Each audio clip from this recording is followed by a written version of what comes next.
This is Nick. This is Jack. It's Tuesday, TBOY, Tuesday, June 25th. And today's pod, it is the best one yet. It's a TBOY. The top 3 pop business news stories you need to know today. All right, we're in a bull market. People are bullish on stocks. There's a bull on Wall Street. And Jack, what were you doing with bulls the other day, my friend? I forgot to mention, at the wedding this past weekend in Colorado, I put on a cowboy hat and I rode a mechanical bull. Jack went on a bull and rode that bull. And for how many seconds you stay on that steer, man? Dude, 19 seconds. Oh! But I fell off in a way that my brothers have not stopped ripping on me for. It's all about the way you fall, John.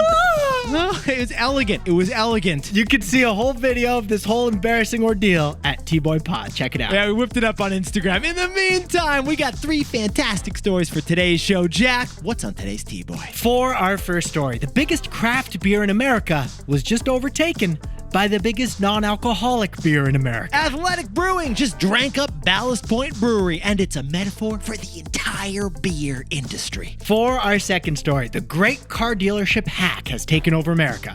You can't buy or fix a car right now. The latest ransomware attack reminds us of the one way to end ransoms, the Liam Neeson rule. And our third and final story is Southern European economies. They're booming right now thanks to American tourists. Apparently Tammy the tourist from Tampa just saved Portugal, baby. But we need to talk about the risks of building a museum economy. A museum economy should be not the puss about it. That's Northern Europe. Yeah, that's a good point.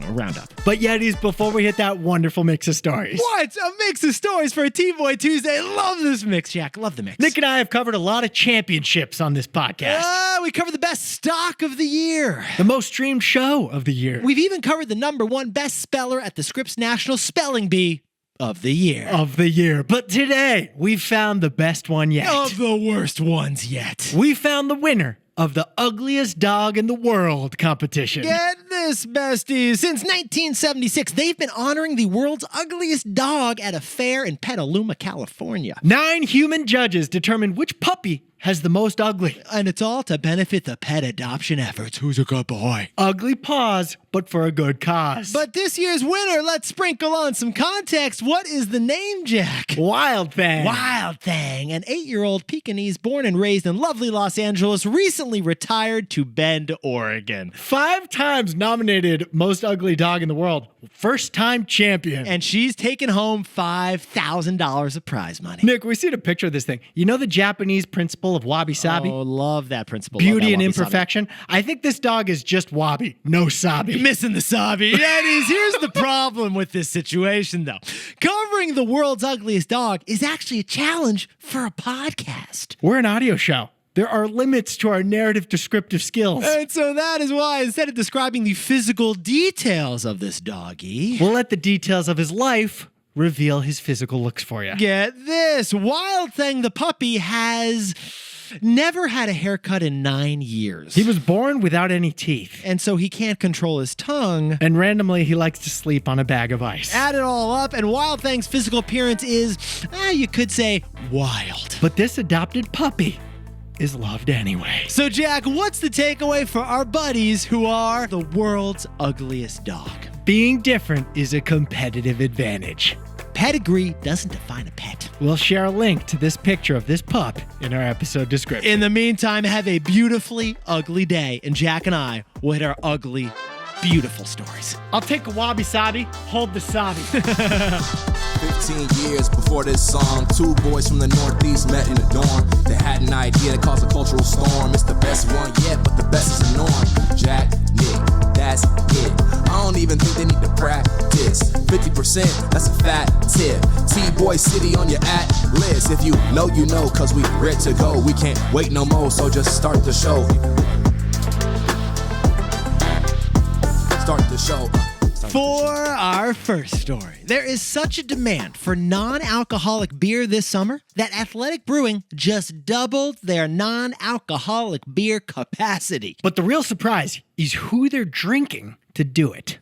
Yeah, it is. Funny thing Jack and I have noticed over the years. You should always pay attention to real estate deals. If a company is splurging on real estate, Yeah. they're loaded. Buddy's splurging on real estate. You may want to hang out with them a little bit more. But here's the news. Athletic Brewing just acquired a 100,000 square foot brewing facility down in lovely San Diego. This is the biggest beer shindig in business since Buddy Timmy's kegger. Holy von Wolfhausen, Yeti's Athletic Brewing is now the top-selling non-alcoholic beer in America. It has 19% of the U.S. non-alcoholic beer market. And 1 out of 5 of those non-alcoholic beers is an Athletic non-alcoholic beer. Dude, more than that, Athletic is now the 20th largest brewery overall in America, alcohol or non-alcohol. Drop that in your O'Doul's, baby. So to keep up with the demand for Athletic beer, Athletic is doubling their capacity by buying a San Diego brewery. But here's the wild thing, Yetis. That's the news. But this is the context. The brewery that Athletic is buying is a former beer unicorn. Yeah, that 100,000 square foot facility, it used to belong by a lovely beer brand known as Ballast Point Brewery. Ballast Point was San Diego's beloved brewery. The Sculpin IPA was so famous, you could get it in 49 states, including the TV show Silicon Valley. Jack, back in 2015, you could not go to a barbecue without someone handing you a really cold, freaky fish logoed bottle of Ballast Point beer. That's right. Every Ballast Point had a fish on the label. It was a very lovely and kind of Little Mermaid-y vibe. Yeah, Sebastian. Yeah. It's like you were drinking a flounder. But Yetis, 10 years ago, Ballast Point Brewery made history. And what was that history, Jack? The first craft brewery in America to reach a $1 billion valuation. They did it when they sold to Constellation Brands. What Jack and I are saying here is Ballast Point wasn't a unicorn. It was the first brewnicorn. Correct. $1 billion for a beer. Ballast Point sold for like Michelob money. But now Ballast Point, the former brewnicorn, is selling its biggest brewery to Athletic Brewing. Athletic Brewery, a non-alcoholic brewery that didn't even exist when Ballast Point was sold. Pour one out. Yeah. For Ballast Point. For your Pilsners. So Jack, what's the takeaway for our buddies over in the beer industry? This single beer deal is a microcosm of the beer industry. It's a microcosm of the microbrew industry. Yetis, that Ballast Point $1 billion sale, that kicked off a frothy craft beer bubble a decade ago. After Ballast Point sold for $1 billion, Sierra Nevada Brewery passed the $1 billion valuation mark too. IPAs were the trend. They were cool. They were hip. Everyone was drinking them. But, like Jack and I have told you before, food, fashion, and fitness are vulnerable to fads. And that's why IPA sales slowed. People got tired of a 12% hazy triple IPA with a beard. You weren't interested in the beers who had like a label that was inspired by a Nirvana album. Now, craft breweries are still brewing, but they're not selling IPAs like gangbusters as they used to. The market's just too stuffed with too many ironically named craft beers in colorful cans playing with funny puns. And that's why Ballast Point had to sell their San Diego brewery. But here's the funny thing. Last year, Jack and I covered that exact downward shift. The craft beer collapse. And last year, Jack and I also covered an upward shift. The non-alcoholic sober sales surge. And this one real estate deal, this is the symbolic intersection of both those trends. The top-selling non-alcoholic beer is taking over the once top-selling craft beer. This single deal is a microcosm of the entire beer industry. For our second story, 15,000 American car dealerships have been effectively shut down since last week. Ransomware has claimed another victim, and we only see one solution. Yes, we do. Liam Neeson. Liam Neeson. But Jack, let's kick it off with a little bit of a story. Monday morning, I guess you'd finished riding that bull, and you called your local car dealership, because didn't you want to get like the car inspected or something? There's something going on with your VW, right? I have to get my VW back soon, so I have to like make sure it's good so that they'll give me my money back. Replace the rotors and mix up the chassis. Yeah. Now, the dealership said that they can't schedule my appointment right now because their computers are down. So they asked for my name and information, and they said they would call me back. Okay, then did you ask when they would call you back? How did this Yeah, go I said, down? when will the software be back up? And they replied, I don't know. They told me they can't schedule any appointments. They can't service any cars right now. They can't even sell any cars. You want to buy a Buick? Sit down, stand up, and stay seated, because you cannot buy a Buick right now. Nick, because their systems are down, everything the car dealership doing is with paper and pen. It's like 1950s, the Linsky Auto Parks. They're making the American-made cars for the American mail with the pencils, Jack. Minutes later, I check out my computer and I learn that 5 publicly traded car dealerships just warned investors about a hit coming to their revenues. But yet, here's what we find fascinating about this story. It's not just Jack's local dealership dealing with these issues, is it, Jack? No, 15,000 dealerships in the United States and Canada are suffering from the same problem. The only way that America's car dealerships can do any business right now is with a pencil and pen. And a pencil sharpener. AutoZone can't even get in the zone, Jack. And this is all happening because last Tuesday, a company called CDK Global got hacked. It's all happening because of that one single hack. Jack, could you sprinkle on some more context about our buddies over at CDK? You've never heard of CDK, unless you're a car salesman, in which case you probably have it on your app, on your phone, on your computer, probably on like your VR headset device. Because Yeti, CDK Global, this unknown brand to consumers, is the software provider to 15,000 car dealerships in the United States and Canada. Nick says because it's not just a CRM platform. They handle sales, financing, repairs, warranties, recalls, everything the car touches. Now, Jack, can you please buckle both of our seatbelts to share this insane statistic that we discovered about CDK software? CDK claims that 2.6% of America's GDP is transacted through CDK Global software. Nearly 3% of America's GDP goes through this company. I guess because the car industry is that big. And the car software that they make is now down, so the car industry is now down. Hackers went after CDK because it's like a mothership. Yeah. Taking down CDK has wide-ranging effects. And that means that CDK is under big pressure to end the hacking. So CDK is going to pay up that ransom. That's according to Bloomberg reporting. CDK paid the hackers millions of dollars to let them regain control of their systems. And Yetis, here is the latest update as of Monday evening on this catastrophe. CDK says they've regained control of their systems and they could restart their system within days. You may even be able to buy a Buick as early as Wednesday. Without knowing cursive. That capital G always gets me, Jack. So, Jack, what's the takeaway for all our buddies who are anyone who's a citizen? We said it last year, we'll say it again. We need the Liam Neeson rule. We need to ban ransom payments.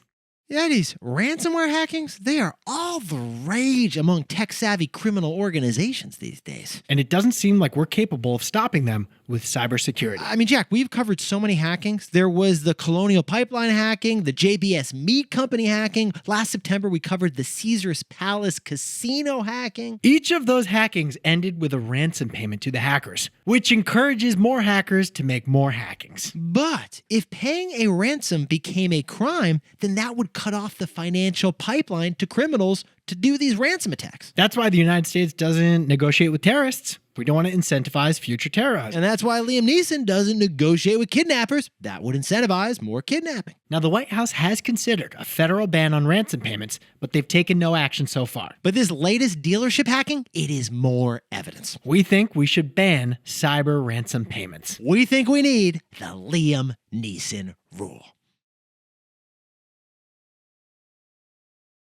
For our third and final story, Southern Europe is having a resurgence, and it's all thanks to one force, the American tourist. Europe's 4 slowest economies are now the 4 fastest economies, thanks to Tammy the tourist from Tampa. Oh, yeah, it is. Everyone has got that one friend who's flying to some small city in Portugal to see the Taylor Swift tour for the cost of like $6 and a Diet Coke. To see the Taylor Swift concert tour for the second time. I see you, Faye. I see you. What'd you pay for the tour? You have to pay for the tour? Because right now it's cheaper to fly to Greece for Taylor Swift than to take an Uber to Glendale. And that is one reason why Portugal just had its best economic quarter in 45 years. Get this, since 2019, Portugal's economy has grown 8 times faster than Germany. the historic economic engine of Europe. Portugal, a country known for debt, just notched a government surplus to the bomb, Jack. I don't get that cultural reference, actually. Duolingo streak, keeping it going. Yet he's the capital of Portugal, Lisbon, now has so much money that their mayor just cut taxes. And they made buses free for all citizens to ride. And it is all thanks to two people in particular, and who are they, Jack? Vicky, the vacationer from Vegas. Yep. And Tammy, the tourist from Tampa. And it's all because the US dollar is close to an all-time high in strength compared to the euro. So you're getting more European bang for your American buck. All of Europe kind of feels like a destination dupe right now. True, because of our strong dollar, or at least for Americans. And Jack, get ready for this. Even though Europe makes up just 5% of the world's population, Europe takes in 1/3 of the world's tourism dollars. And most of those tourism dollars right now are going to the southern European countries. Yet that's what we find fascinating about this story. Americans are driving a Mediterranean rush. And it results in a new thing, the museum economy. The museum economy. Yet European economies are now evolving so much for tourism that they may start to depend on those tourist dollars. Get this, in Lisbon, 1/4 of all jobs are related to tourism. In fact, in Greece, nearly 1/2 of all jobs are now related to tourism. It's the museum economy. Everyone is working on behalf of tourists. But here's the problem. That museum economy is actually a risk because what if people stop traveling to see your museums? The first thing that happens in a recession is that people take fewer vacations. Tourism, it is a highly cyclical industry, isn't it, Jack? Some years you'll travel to Tuscany. Other years you'll decide to stay in Tucson. Like if tourists cancel plans to come to Greece, half of Greece's economy is going to be sadly out of work. It's better for an economy to have a diversified industrial situation, like the United States, which can weather an economic storm better. So too much museum economy, it presents a long-term risk for Southern Europe. Yes, it does. But in the short term, we need to rethink the Southern European countries altogether. Perfetto. Andiamo, Jack. So, Jack, what's the takeaway for our buddies over in Southern Europe? It's the revenge of the pigs. Portugal, Italy, Greece, and Spain. Yetis, 15 years ago, when Jack and I had just started working at banks, we experienced the European debt crisis. 4 European countries had so much national debt that it threatened to break up the whole European Union. Those 4 countries were known as the P.I.G.S. The P.I.G.S, which stands for Portugal, Italy, Greece, and Spain. If those 4 countries went bankrupt, then that could have ended the euro currency. If any one of them had gone bankrupt, it could have led to contagion and all the countries could have broken apart. And that's why 15 years ago, the 4 P.I.G.S countries were the slowest growing in Europe. But here's the wild thing. Now, they're the fastest growing economies in Europe. Yetis, the biggest and strongest economies in Europe are historically Germany, France, and the United Kingdom. But the 4 P.I.G.S countries have grown 4 to 8 times faster than Germany since 2019. In fact, those 4 P.I.G.S countries now make up half of the European Union's GDP growth. The P.I.G.S, they're rolling in money right now. And that's why Jack and I think this year is the revenge of the P.I.G.S. And it's thanks to Vicky and Tammy. Those classy American tourists. Jack, can you get off that bull and whip up the takeaways for us for TBOY Tuesday? Athletic Brewing is doubling their capacity by acquiring Ballast Point's biggest brewery. Non-alcoholic is booming, heavy IPAs are busting, and this deal is a microcosm of the beer industry. For our second story, 15,000 car dealerships were crippled by a cyber attack on one software company. And that's why we need to ban ransom payments to end these attacks. We need the Liam Neeson rule. And our third and final story. Southern European countries are the driving force of Europe thanks to American tourists. It's the revenge of the P.I.G.S. Portugal, Italy, Greece, and Spain. They're back, baby. What's that Portuguese expression you mentioned To the earlier? bomb, to the bam, Jack. But Yetis, this pod's not over yet. Here's what else you need to know today. First, the European Union just sued Apple for violating antitrust rules. Apple is the first tech company to be charged under a new European law known as the Digital Markets Act. Now, here's the wildest part. Apple could be fined as much as 10% of their worldwide revenue because of this suit. Probably related side note, Apple is now threatening to not roll out their Apple Intelligence AI features to European iPhone owners. And second, Amex is buying itself a little something. It's spending $400 million for the restaurant booking site Tock. If you've booked a dinner in San Francisco or a table at a winery in Napa, you've booked it through Talk. And remember, Amex already acquired Resi, the reservation app, so they're already in this industry. American Express, it's not a credit card, it's a club with a $700 membership fee, and they hope you don't pay your balance month to month. Just throw it on the tab. And finally, Queen, the band, is selling their music library to Sony for $1 billion. Private equity is Radio Gaga. Sony already owns Michael Jackson's music library, which is now worth $1.2 billion. So Queen's estate was under pressure to sell too. And this is the latest in a string of other big music library exits. Fat-bottomed PE. They make the rockin' world go round. Another one bites the dust, Jack. Another one bites the dust. Now, time for the best fact yet. This one sent in by Khalid the Yeti all the way over in Kuwait. Remember last week we talked about China installing timers above public toilets to get tourists to pee quicker because the line is so long behind them? Well, get this. According to the Georgia Institute of Technology, in coordination with the Atlanta Zoo, they discovered that all animals require the same amount of time to urinate. That's right. From mice to elephants, from moles to mountain lions, we all relieve ourselves in the same amount of time. And from tigers to our buddy Timmy, all humans require the same amount of time to drain their bladder on average. And Jack, what is that magic number? For humans and all other animals, it's 21 seconds. 21 seconds. Big animals, big flow. Small animals, slow flow. The researchers, they compared the jet streams of all the animals. And 21 seconds was the mean time, regardless of the species. The researchers at the Atlanta Zoo call it the law of urination. Where were you on that one, Isaac Newton? Yetis, you look fantastic today. But remember, if you don't look fantastic, like Wild Thing, the ugliest dog in the world, that's okay too. Yeah, because you can see me falling off a mechanical bull by checking us out at TBOY Pod. Even if you're having a bad hair day, looking different is a competitive advantage. Heavy on the wabi, light on the sabi. Remember to follow us so you get TBOY every day, and Jack and I will see you tomorrow.